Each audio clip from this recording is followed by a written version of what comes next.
when did I realize that I am transgender? So I think that a lot of people kind of assume that, transgender people, transgender women, that we all have this feeling of, being a woman trapped in a man's body or something.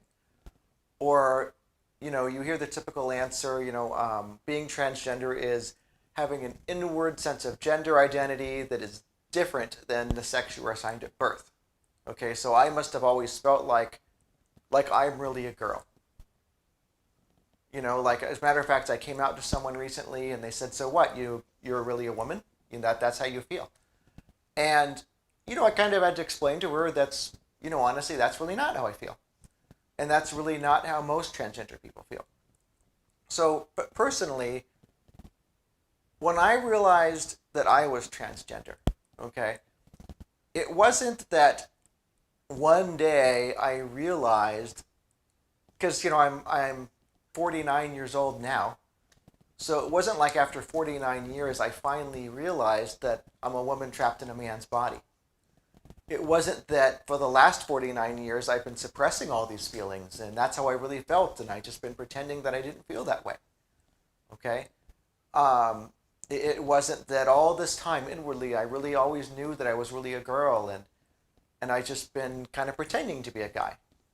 It's not really any of those things, and there certainly are many transgender people that's exactly what they were feeling.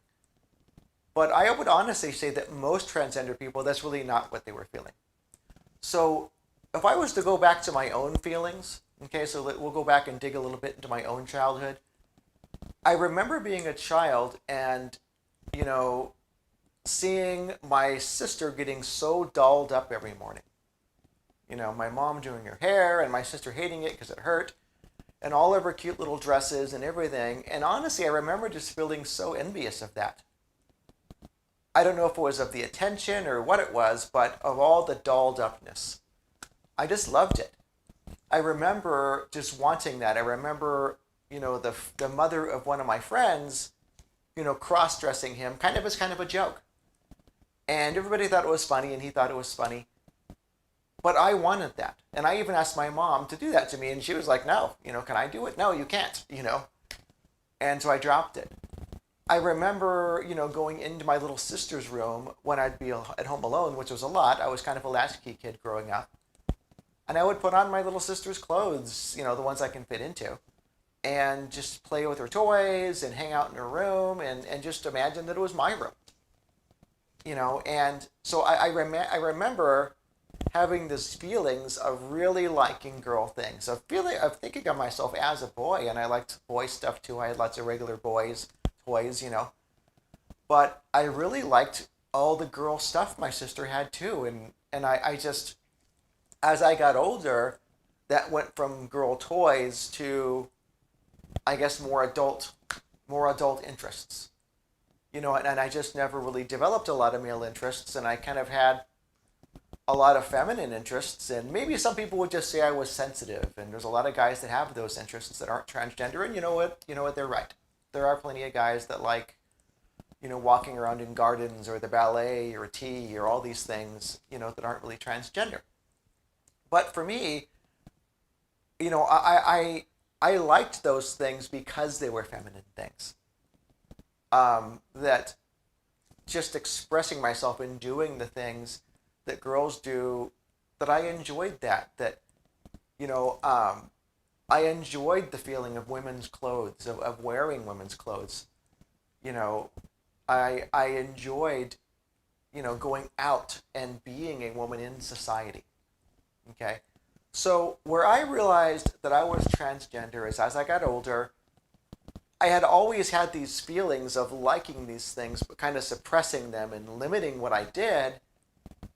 Because you really just know growing up in society, especially, maybe 20 years ago, let's say, that society, that, this isn't really an okay way to be, that society really looks down on us and just thinks we're crazy. I mean, there were conversion centers where they would send, teenagers off to, I don't know, to convert them back into just being normal, I guess. and so you just knew this was a very heavily frowned upon thing. And so I just kind of kept it secret. And I mean, just for me, I didn't really know how to get dressed as a woman and go out and be a woman in society. I would have looked like a man walking around in a dress. I didn't know how to get dressed like this. But eventually, I had gone through so many cycles of binging and purging in different ways, of indulging that side of myself and then purging and back and forth, that, I had developed just anxiety, regarding it, and I kind of went through a point where I eventually kind of snapped and had what we called an episode.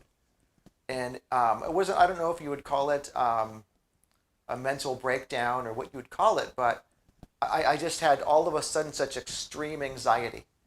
I just had this extreme sense of anxiety that I could not shake. Even though I knew that there was nothing was wrong, I couldn't shake the anxiety. I couldn't sleep for months, almost a year even. I just couldn't sleep for so long. For over a year, I slept maybe 3 or 4 hours a night. For months, I just couldn't sit still. I'd get up and go for a walk many, many times a day. 3, 4, 5 times a day, I'd get up and go for a walk around my neighborhood because I just felt so antsy and I could not sit still. I felt like I was going to go crazy. I would, and even into the night, I would sleep a few hours and then I'd get up and go for a walk because I just couldn't lay there in bed. I was just going crazy laying there in bed, just feeling so antsy. Like if I had taken something and it was reacting badly, I don't know what, but I wasn't taking anything. I wasn't drinking caffeine anymore. I couldn't shake it. I was completely dysfunctional. And I remember my wife just starting to feel like, honey, she just said, honey, I really need you back. I can't do this by myself. And she was talking about the kids and just our life. She's like, I can't do this by myself. And I love you and I support you and I'm here for you, but I'm really starting to struggle. I really need you back. And I was trying. I was trying my best. I wasn't just being dysfunctional and trying to stay that way. But I didn't really know how to come back. And so, eventually I did. I worked through my issues. And as I did, I began to just come to accept that a lot of the things that I was afraid of, a lot of the feelings I'd been suppressing, that there's really nothing wrong with those things. And I had to start naming them and working through them. And you know what? I had to see that a big part of it was kind of what I would have called my feminine side. Okay, that, I just needed to come out to her and I just told her, you know what, sometimes I imagine myself dressing and going out and doing things like a girl. And, that's something I'd like to do. And so she supported that. I mean, especially with what I'd gone through. Okay, so, I reassured her I didn't want to go become full-time, live as a woman, or anything like that. I just wanted to explore this part of myself and find out what it meant. And so I did. And she said she was fine with it. And, got to be honest, I jumped in with both feet. I started watching online tutorials about how to do makeup, particularly, male to female. I was buying wigs and all kinds of stuff. I wasn't just wearing her clothes. I was now going out and buying my own clothes. And, after a few months, I was starting to step out of the house. So at first, maybe I was just thinking of myself as a crossdresser. Okay, I thought of myself as a crossdresser. I knew transgender people, and I thought, that's just not me. I didn't have this feeling like I'm a woman trapped in a man's body or something. And that's what I thought transgender was.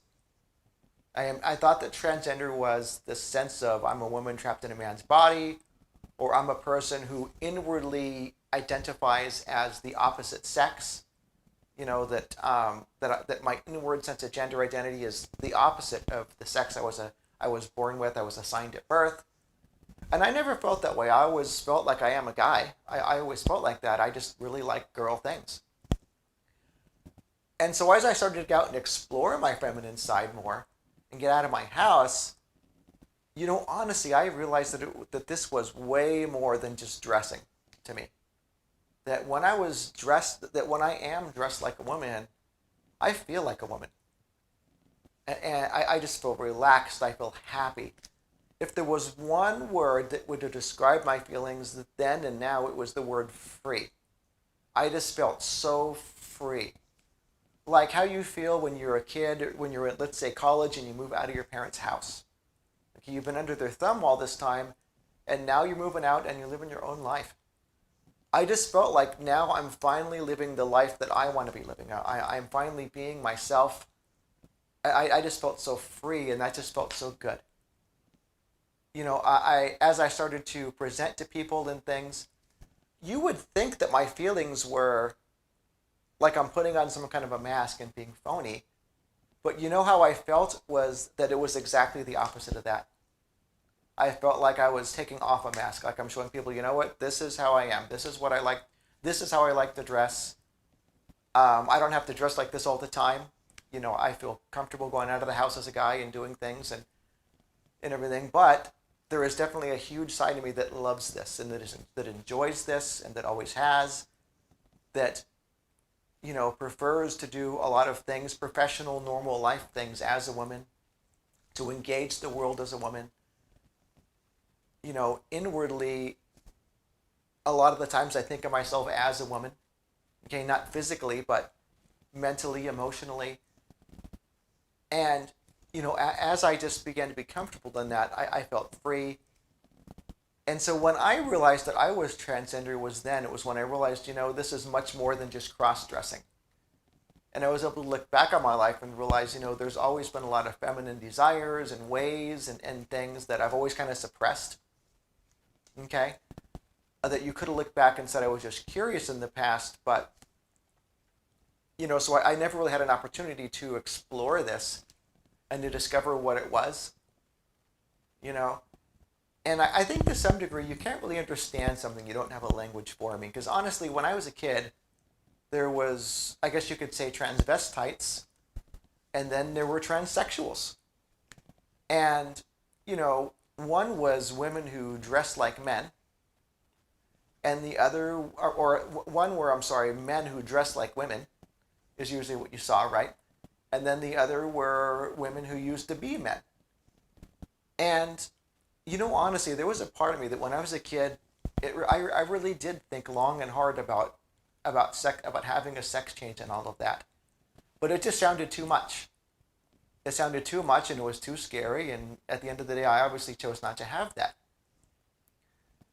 On the other hand, I don't know that I wanted to just go around spending the rest of my life dressed like a woman and things. I mean, I just didn't. I kind of wanted to explore more privately and things. And, the whole idea of being transgender, of, still just remaining still in my male body, but expressing myself, my feminine side, of getting out there and starting to live my life as a woman, that never occurred to me. That was even something that people did. And honestly, when the word transgender was coined, that's kind of what they were talking about. They weren't talking about people that wanted a sex change. They were talking about people that really didn't want a sex change, which that would have been considered transsexual, people who wanted a sex change back in those days. They were talking about people who wanted to start living their lives in meaningful ways as women, but really didn't want to medically transition. And that was transgender. And so I realized that I was transgender when I started to realize that that's exactly how I feel. And that I've always had a feminine side that I've suppressed. And now that I've just started expressing myself, I just feel so free and so good. So that's kind of my story.